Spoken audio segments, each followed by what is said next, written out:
Hey there. Hope you're well as can be. I want to talk to you a little bit about the power of visualization and the power of affirmation. No need to really go into any kind of explanation of what they are because we all know what they are.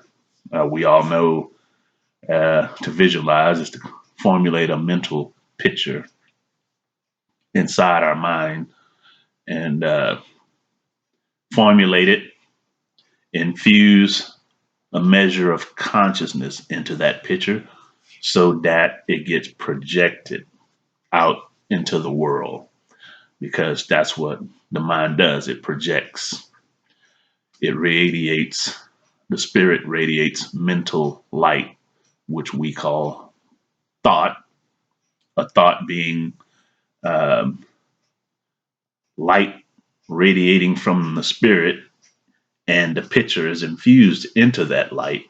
And this is what enlivens the picture, casts it out into the spiritual atmosphere of the earth so that the angels can grab a hold of it and build it, bring it into existence.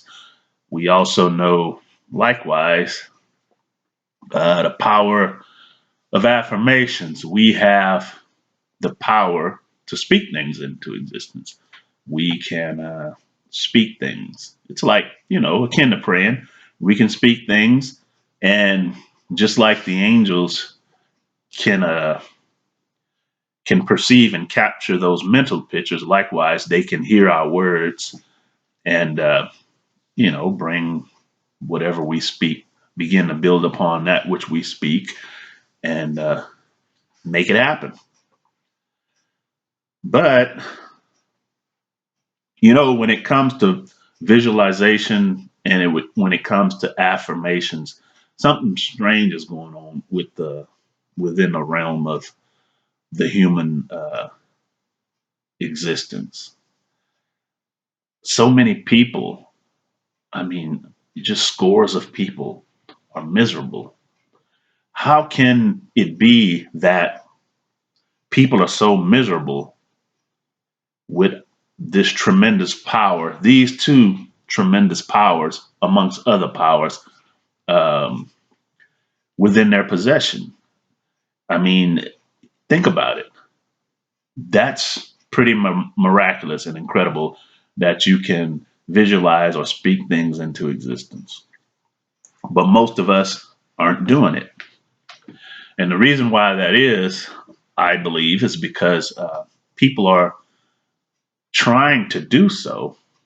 Yeah, not that they're not trying, but their attempts to visualize and their attempts to um, speak things into existence or affirm things into existence, uh, it's done from platforms of unconsciousness. They're doing so within the darkness, within mental darkness. They're trying to visualize and affirm, and their efforts are futile.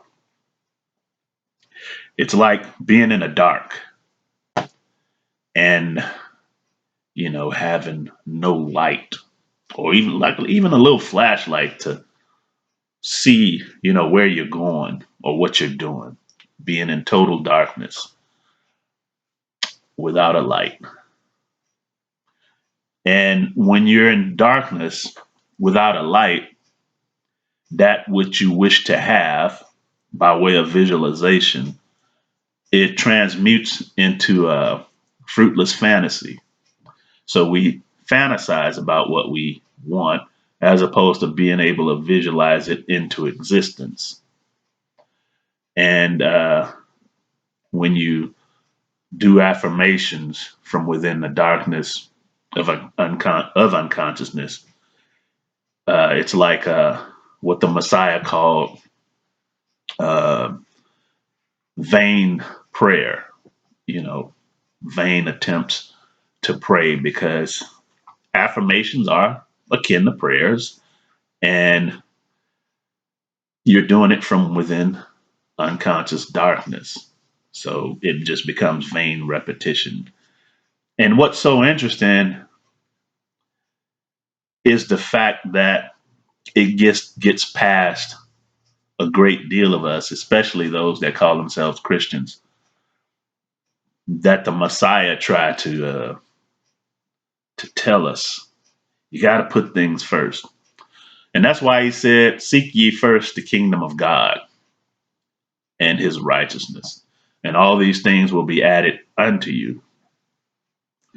Therefore, what he was saying is you got to understand what spiritual platform you stand upon, and you got to stand upon the right spiritual platform before you can present yourself before the Lord and even visualize things into existence or speak things into existence. You have to stand upon the right spiritual platform. You have to be on holy ground.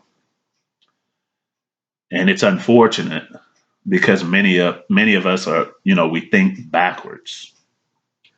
Many of us are like, well, I got to put seeking after the kingdom um, on the side burner or even a back burner. I I'll seek after the kingdom later. I'm waiting on Jesus. So while I'm waiting on Jesus, I gotta hustle. I gotta flow. I gotta get paid. I gotta grind. Well, if you're thinking backwards like that and you're grinding first, you're gonna grind yourself into back into the dust of the earth from which you came. Same thing that happened to Adam. It's imperative. It's crucial that you seek the kingdom first. I mean, that's just the only way you're going to be able to live successfully. It's the only way.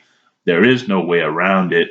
And even if you get whatever monies you're seeking after, whatever husband or wife, whatever house, whatever you're seeking after, you're missing the point. Because even if you get whatever you're seeking after, it's going to become tainted. You're going to become dissatisfied with it because you remain in unconsciousness, in darkness. And you're going to miss the point. So, again, the Messiah said, seek ye first the kingdom of God and his righteousness, and all these things shall be added unto you. Righteousness is synonymous with consciousness. Consciousness is synonymous with the light. So if you enter into the kingdom of God, everything outside of yourself and even inside of yourself becomes illumined with the light. You can see, spiritually speaking, you can see what you're doing, where you're going. No obstacles can get in your way because you can see the obstacles before the obstacles have a chance to sabotage you. Whereas when you're living in darkness, when you're living in an unconscious way, you don't see the obstacles and you stumble. You trip over them, you fall, you dash your foot against the stone, and that's painful. The angels do not lift you up if you dash against your foot against the stone because you're living in darkness. So understand that you must seek after the kingdom first.